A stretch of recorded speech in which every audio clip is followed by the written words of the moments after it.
الحمد لله رب العالمين والصلاة والسلام على أشرف الأنبياء والمرسلين نبينا محمد وعلى آله وصحبه أجمعين۔ برادران اسلام، دینی اور ملی بھائیوں، دوستوں اور ساتھیوں، ایک ویڈیو وائرل ہو رہی ہے جس میں نقلی علی قادری معاویہ رضی اللہ عنہ کی توہین کر رہا ہے اور معاویہ رضی اللہ عنہ کو معاویہ صاحب کہتا ہے اور اپنے آپ کو کہتا ہے کہ ہم علی والے ہیں، اور کہتا ہے کہ ہم سے معاویہ کی فضیلت نہ بیان کرواؤ،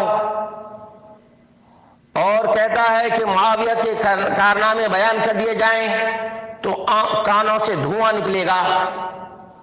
تو اس کی حقیقت کیا ہے؟ حقیقت تو یہ ہے کہ معاویہ رضی اللہ عنہ نبی مکرم صلی اللہ علیہ وسلم کے جانثار، وفادار، اسلام کے سپہ سالار اور صحابی جلیل، 40 سالوں تک اسلام کی آبیاری کرنے والے، اسلام کی خدمت کرنے والے، رب ذوالجلال والاکرام کے پیغام قرآن کریم کو لکھنے والے ہیں۔ اگر یہ نقلی قادری بھونکتا ہے تو اس کا انجام یہی ہے جیسے کوئی تھوکتا ہے تو خود اس کے اوپر آ کر کے گر جاتا ہے۔ معاویہ رضی اللہ عنہ کے بارے میں جتنے کتے رافضی اور نیم رافضی بھونکے ہیں، تمام کو اللہ رب العالمین نے ذلیل اور رسوا کیا ہے۔ اس نقلی قادری کو معلوم نہیں تو اصلی قادری سے ہم اس کا ثبوت فراہم کرتے ہیں، اور وہ کون ہے جانتے ہیں؟ اصلی قادری پیران پیر شاہ بغداد عبد القادر الجیلانی البغدادی، ان کی کتاب میرے سامنے ہے، الغنیہ لطالب طریق الحق۔ انہوں نے امیر المومنین معاویہ رضی اللہ عنہ کے بارے میں کہا ہے، وَأَمَّا خِلَافَةُ مُعَاوِيَةِ بْنِ أَبِي سُفْيَانَ رضی اللہ عنہ فَثَابِتَةٌ صَحِيحَةٌ بَعْدَ مَوْتِ عَلِيٍّ رضی اللہ عنہ۔ معاویہ بن ابی سفیان رضی اللہ عنہما کی خلافت علی رضی اللہ عنہ کی موت کے بعد بالکل ثابت اور صحیح ہے۔ وبعد خلد الحسن بن علی رضی اللہ عنہما، اور حسن بن علی رضی اللہ عنہما کے دست برداری کے بعد اور معاویہ رضی اللہ عنہ کے حوالے کرنے کے بعد بالکل صحیح اور ثابت ہے۔ وبعد خلع الحسن بن علی رضی اللہ عنہما نفسه من الخلافہ وتسلیمها الى معاویہ، رب کعبہ کی قسم کھا کر کہتا ہوں کہ تم نہ علی والے ہو، نہ حسن والے ہو، نہ حسین والے ہو، بلکہ تم اسلام کے غدار اور شیعہ، کوفی، رافضی، نیم رافضی کے ٹھیکیدار ہو۔ کیوں کہ حسن بن علی رضی اللہ عنہما نے خلافت کی باگڈور معاویہ کے حوالے کر دی۔ معاویہ کا یہ مقام اور یہ شان ہے۔ لِرَأْيٍ رَاهُ الْحَسَنِ وَمَصْلَحَةً عَامَّةً تَحَقَّقَتْ لَهُ۔ یہ حسن بن علی نے دیکھا کہ سلام کی مصلحت اسی میں ہے کہ خلافت کے حقدار معاویہ رضی اللہ عنہ کے حوالے کر دیا جائے۔ وہی حقن دماء المسلمین، اور یہ مصلحت کیا ہے؟ مسلمانوں کے خون کی حفاظت کرنا۔ وتحقیق قول النبی صلی اللہ علیہ وسلم فی الحسن رضی اللہ عنہ، اور نبی مکرم صلی اللہ علیہ وسلم کی پیشن گوئی پوری کرنی کہ اللہ کے رسول صلی اللہ علیہ وسلم نے فرمایا ان ابنی ھذا سید یصلح اللہ تعالی به بین فئتین عظیمتین. نبی مکرم صلی اللہ علیہ وسلم کا فرمان تھا کہ میرا یہ نواسا سردار ہے، اس کے ذریعے سے اللہ رب العالمین دو عظیم جماعتوں کے درمیان صلح پیدا کرے گا. اور نبی مکرم صلی اللہ علیہ وسلم کی یہ پیشن گوئی پوری ہو کر کے رہی. معلوم یہ ہوا کہ یہ نقلی قادری رافضی ہے، رافضی نہ اس کا تعلق رب کے قرآن سے ہے، اس لیے کہ رب کے قرآن میں صحابہ کو رضی اللہ عنہم کہا گیا ہے. یہ صحابہ سے ناراض ہے، معاویہ سے ناراض ہے، کیونکہ قرآن سے اس کو دشمنی ہے. اور یہ نقلی قادری پیران پیر کی کتاب ہی پڑھ لیتا. بنیت الطالبین عربی نسخہ، عربی آتی ہے یا نہیں آتی ہے پوچھ لو، جلد نمبر 1 صفحہ نمبر 161 پر لکھا ہے. اور خلافت کی باغڈور حسن رضی اللہ عنہ نے معاویہ رضی اللہ عنہ کے ہاتھ میں دیا، کیونکہ معاویہ رضی اللہ عنہ خلافت کے حقدار اور نبی مکرم صلی اللہ علیہ وسلم کی پیشن گوئی کے مطابق پہلا بحری بیڑا تیار کرنے والے، سمندری جنگ لڑنے والے اور یورپ کے کلیجے پر مونگ ڈلنے والے یہ معاویہ رضی اللہ عنہ ہیں. میرے سامنے غنیۃ الطالبین جلد نمبر 1 صفحہ نمبر 162 ہے. میں کیوں یہ حوالے دے رہا ہوں؟ تاکہ اصلی قادری کا عقیدہ معاویہ رضی اللہ عنہ کے بارے میں معلوم ہو جائے. اور یہ نقلی قادری جو اپنے آپ کو علی قادری کہتا ہے، یہ پادری تو ہو سکتا ہے مگر قادری نہیں ہوتا. عبد القادر الجیلانی البغدادی کی کتاب کے حوالے سے بیان کر رہا ہوں. فوجبت امامتہ، امیر المومنین معاویہ رضی اللہ عنہ کی امامت واجب ہو گئی بعقد الحسن لہو، کیونکہ حسن رضی اللہ عنہ نے، نواسے رسول نے، جگر گوشے فاطمہ بطول نے معاویہ رضی اللہ عنہ کے ہاتھ پر بیعت کر لی. فسمی عام عام الجماع، تو اس سال کو عام الجماع کہا گیا لارتفاع الخلاف بین الجمیع واتباع الکل لمعاویہ رضی اللہ عنہ. عام الجماع کیوں کہا گیا؟ کیونکہ دونوں کے درمیان، مسلمانوں کے درمیان اختلاف رفع دفع ہو گیا اور تمام نے معاویہ رضی اللہ عنہ کی اتباع کو اور ان کی بیعت کو قبول کر لیا. لأنه لم يكن هناك منازع ثالث في الخلافة، کیونکہ جب دونوں کے درمیان صلح ہو گئی تو تیسرا کوئی نہیں تھا جو خلافت کے سلسلے میں دعویدار ہو.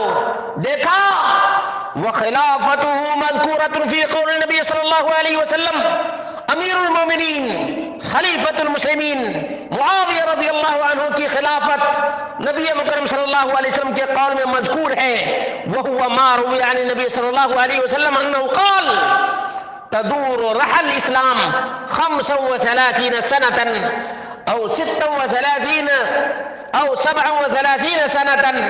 یہ اللہ کے رسول صلی اللہ علیہ وسلم کے فرمان میں معاویہ رضی اللہ عنہ کی خلافت مذکور ہے. اٹھاؤ غنیۃ الطالبین، اگر تم واقعتاً قادری ہوتے تو عبد القادر الجیلانی البغدادی کی کتاب کو پڑھ لیتے. اور آؤ میں تمہیں بتاتا ہوں الغنیہ لطالب طریق الحق جلد نمبر 1 صفحہ نمبر 163 ہے. اور سنو معاویہ رضی اللہ عنہ کے مقام و مرتبے کو. تم علی والے ہوتے تو کم سے کم یہ پیغام بھی سن لیتے.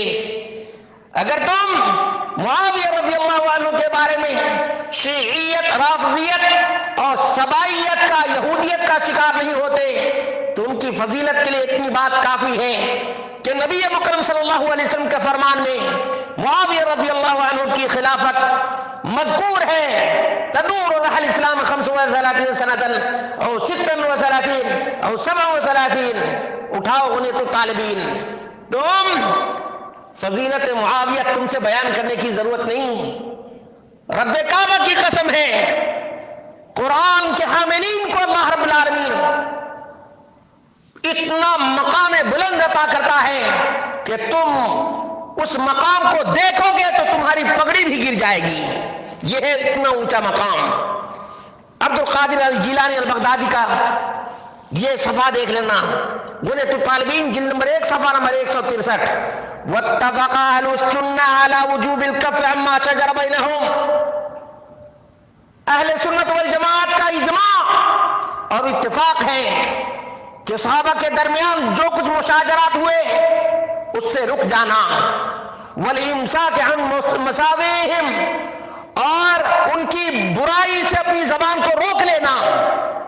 وَإِظْهَارِ فَضَائِلِهِمْ وَمَحَاسِنِهِمْ، صحابہ کے محاسن، صحابہ کے فضائل کو ظاہر کرنا، عیاں کرنا، یہ ائمہ اہل سنت والجماعت کا اجماع ہے. اجماع. تم اگر فضائل معاویہ کے ذکر نہیں کرتے تو تم سے کون پوچھتا ہے؟ دیکھو عبد القادر الجیلانی البغدادی کا فیصلہ.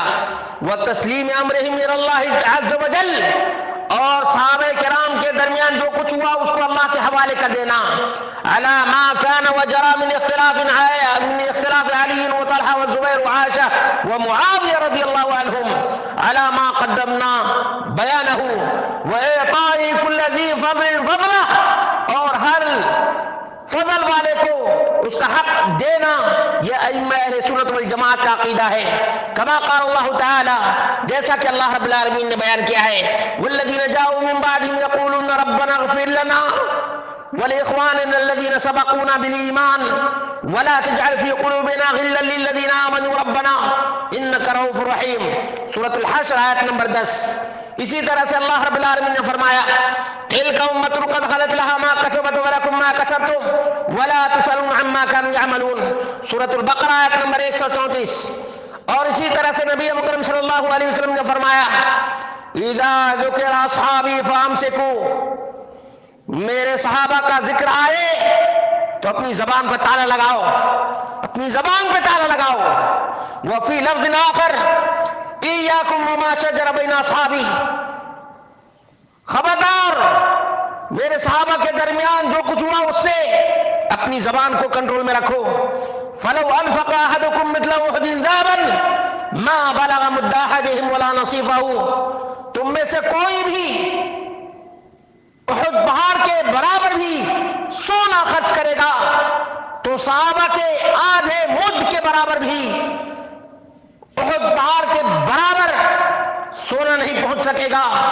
وقال صلی اللہ علیہ وسلم، یہ عبد القادر الجیلانی کے حوالے تمہارے سامنے پیش کر رہا ہوں، غنیۃ الطالبین جلد نمبر 1 صفحہ نمبر 163.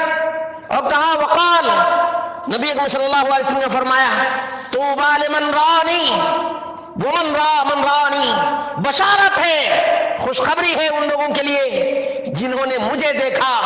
معاویہ رضی اللہ عنہ نے جس آنکھ سے نبی مکرم صلی اللہ علیہ وسلم کا دیدار کیا، رب کعبہ کی قسم کھا کر کے کہتا ہوں تمہارے تمام کے تمام سبائی رافضی تمام کے تمام مل کر کے بھی اس دیدار مصطفیٰ کے مقام و مرتبے کو نہیں پہنچ سکتے. تمہیں معلوم کیا ہے، تو نہ قادری ہے، نہ علی کا طرفدار ہے، نہ حسن کا وفادار ہے، بلکہ تو شیعہ رافضی کا مکار ٹھیکیدار ہے. یاد رکھو تم، نبی مکرم صلی اللہ علیہ وسلم نے فرمایا لا تسبوا اصحابی، لا تسبوا اصحابی، میرے صحابہ کو برا نہ کہو، میرے صحابہ کو گالی نہ دو.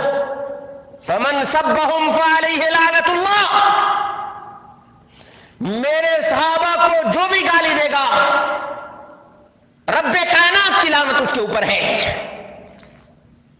تمہارے کان سے دھواں نکلا، علی قادری نقلی پادری، دھواں نکالو. دیکھو نبی مکرم صلی اللہ علیہ وسلم کا فرمان سنو لا تسبوا اصحابی فمن سبهم فعليه لعنت اللہ، میرے صحابہ کو جو گالی دے اللہ رب العالمین کی لعنت اس کے اوپر ہے۔ وقال صلی اللہ علیہ وسلم فی روایت انس ان اللہ عز وجل اختارنی، اللہ رب العالمین نے مجھے نبوت اور رسالت کے لیے چن لیا، واختار لی اصحابی، اور میرے لیے اللہ رب العالمین نے میرے صحابہ کو چن لیا، فجعلہم انصاری، تو انہیں اللہ رب العالمین نے میرے انصار بنائے، وجعلہم اصحاری، اور انہیں اللہ رب العالمین نے میرے رشتہ دار بنایا، وَأَنَّهُ سَيَجِيءُ فِي آخری الزمان، اور یاد رکھو یہ پیشن گوئی کہ آخری زمانے میں قوم ينقصونهم، ایسے لوگ ناہنجار پیدا ہوں گے آخری زمانے میں جو میرے صحابہ، میرے انصار، میرے اصحار کی برائی بیان کریں گے، ان کی تنقیص کریں گے۔ الا فلا تواکلوها، حیدرآباد کے لوگوں نبی مکرم صلی اللہ علیہ وسلم کا یہ فرمان سنو، الا فلا تواکلوها، یاد رکھو مسلمانوں، جو میرے صحابہ کی برائی کرے ان کے ساتھ نہ کھانا، الا فلا تشاربوهم، ان کے ساتھ تم نہ پینا، الا فلا تناکحوهم، مسلمانوں یاد رکھو ان سے رشتے مت کرو، الا فلا تصلوا معهم، اور ایسے سبائی رافضی صحابہ کے دشمنوں کے ساتھ نماز بھی نہ پڑھو، الا فلا تصلوا، اٹھاؤ غنیۃ الطالبین جلد نمبر 1 صفحہ نمبر 163، دیکھا یہ عبد القادر الجیلانی البغدادی کا پیغام ہے، ایسے تمام رافضی کے نام ہیں، تمام سبائی کے نام ہیں، تمام نیم رافضی کے نام ہیں جو صحابہ کرام کی توہین کرتے ہیں، ان کے اوپر اللہ رب العالمین کی لعنت ہے۔ فمن سبهم فعليه لعنت اللہ، لعنت اللہ۔ اس لیے مسلمانوں ایسے رافضی، نیم رافضی، سبائی اور یہودی ایجنٹ کو پہچانو جو صحابہ کرام کی تنقیص کرتے ہیں، ان کی برائی کرتے ہیں۔ مجھے امید ہے نوجوان عبد القادر الجیلانی البغدادی کی یہ کتاب غنیۃ الطالبین اٹھا کر دیکھ لیں گے تو اس مردود کو واقعتاً کیفر کردار تک پہنچائیں گے، اور یہ مردود خود ہی جب پڑھ لے گا تو اس کی آنکھ سے بھی پانی نکلے گا اور کان سے بھی دھواں نکلے گا۔ فضیلت بیان کرنے کی اللہ رب العالمین نے اپنے ذمہ لے لیا ہے، رضی اللہ عنہم ورضوا عنہ کہہ دیا ہے۔ معاویہ خلیفۃ المسلمین، امیر المومنین، سپہ سالار اسلام، جرنیل اسلام، اسلام کے تابعدار، محمد مصطفیٰ کے وفادار، اور اسلام کے پرچم کو بلند کرنے والے عظیم ترین لشکر کے کمانڈر، ان کا مقام جو کوئی بھی نیچا کرنے کی کوشش کرے گا وہ خود ذلیل و رسوا ہوگا۔